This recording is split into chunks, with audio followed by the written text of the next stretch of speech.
Assalamualaikum warahmatullahi wabarakatuh. Perkenalkan, nama saya Alkawarizmi Irfan Hakim dengan NIM 05061282227062 akan memaparkan materi bab 4 yang berjudul Bagaimana Nilai dan Norma Konstitusional UUD RI 1945 dan Konstitusional Ketentuan Perundang-undangan di bawah UUD. Jadi di konstitusi ini kita akan membahas 4 hal yang mencangkup pengertian, fungsi, jenis-jenis, dan contoh. Pengertian konstitusi. Konstitusi merujuk pada seperangkat aturan dan prinsip dasar yang mengatur suatu negara atau organisasi. Istilah ini biasanya digunakan untuk merujuk pada dokumen tertulis yang menjadi landasan hukum dan dasar bagi suatu negara atau entitas politik lainnya. Konstitusi adalah hukum tertinggi suatu negara. Seperti contoh UUD 1945. UUD 1945 adalah contoh konstitusi tertulis.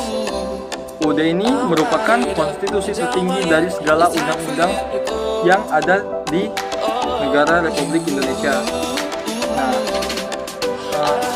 Karena konstitusi ini tinggi, maka tidak dapat diganggu-gugat oleh pihak manapun, termasuk presiden. Dengan adanya konstitusi ini, diharapkan peraturan seperti HAM dan lain-lain tidak dapat dilanggar. Fungsi. Konstitusi berfungsi sebagai landasan konstitusionalisme. Konstitusi dalam arti luas meliputi undang-undang dasar, undang-undang organik, peraturan perundang-undangan lain, dan konvensi. Konstitusi dalam arti sempit berupa undang-undang dasar. Konstitusi ini juga berfungsi untuk membatasi kekuasaan pemerintah sedemikian rupa, sehingga penyelenggaraan kekuasaan tidak bersifat sewenang-wenang. Dengan demikian diharapkan hak-hak warga negara akan lebih terlindungi dan diberlakukan adil tanpa memandang status apapun. Nah, jenis-jenis. Jadi jenis-jenis konstitusi ini beragam, sangat banyak, seperti konstitusi tertulis, konstitusi tidak tertulis, konstitusi fleksibel, konstitusi kaku, konstitusi sintesis, konstitusi analitis, konstitusi federatif, dan konstitusi unitaris. Namun, berdasarkan klasifikasinya hanya terdapat 2 jenis, yaitu konstitusi tertulis atau written dan yang konstitusi tidak tertulis, unwritten. Nah, berdasarkan ini adalah contoh konstitusi tertulis dan tidak tertulis. Berdasarkan bentuknya dibedakan menjadi konstitusi tertulis. Konstitusi tertulis adalah konstitusi yang tertulis di dalam bentuk hard file dalam satu atau beberapa dokumen yang isinya meliputi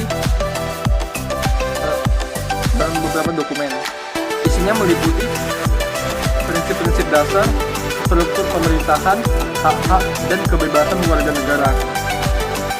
Contoh dari konstitusi tertulis ini adalah UUD 1945. Nah, ada juga konstitusi tidak tertulis. Konstitusi tidak tertulis merujuk pada sesuatu yang tidak ditulis secara hukum. Ini mencangkup hukum yang ada dalam negara dan masyarakat tanpa ada pembentukan secara resmi. Hukum dasar tidak tertulis ini biasanya disebut konvensi. Contohnya seperti musyawarah untuk memperoleh kepentingan bersama, tradisi, adat,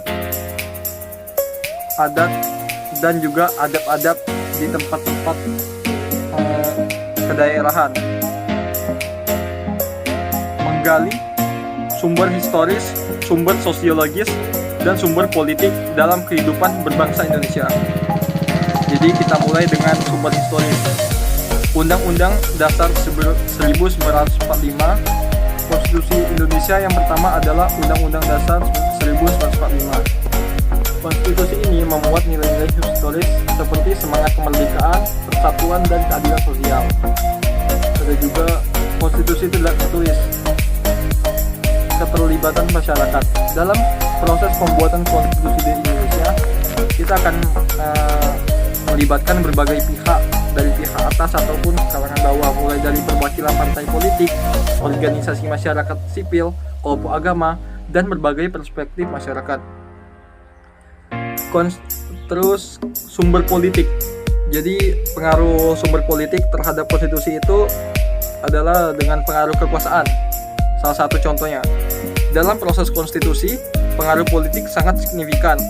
Faktor politik seperti kepentingan partai politik, perebutan kekuasaan, dan dinamika politik di tingkat nasional dapat mempengaruhi isi konstitusi. Mendeskripsikan esensi dan urgensi konstitusi dalam kehidupan berbangsa negara. Esensi dan urgensi konstitusi. Yang pertama, sebagai penjamin hak asasi manusia.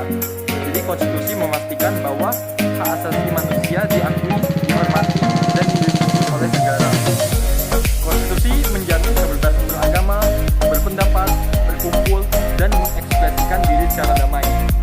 Yang kedua, ada esensi konstitusi menjamin keadilan sosial. Jadi konstitusi ini juga menjamin keadilan sosial bagi seluruh rakyat.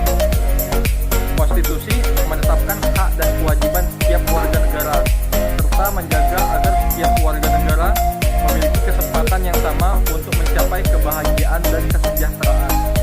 Nah, dengan demikian, esensi dan urgensi konstitusi sangat penting bagi kehidupan berbangsa dan bernegara.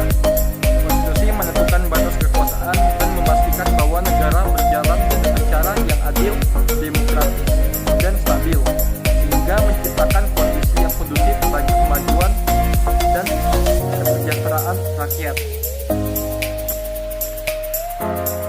Mungkin itu saja pemaparan materi dari saya. Saya mohon maaf bila ada kata-kata yang salah. Saya tutup. Wassalamualaikum warahmatullahi wabarakatuh. Waalaikumsalam.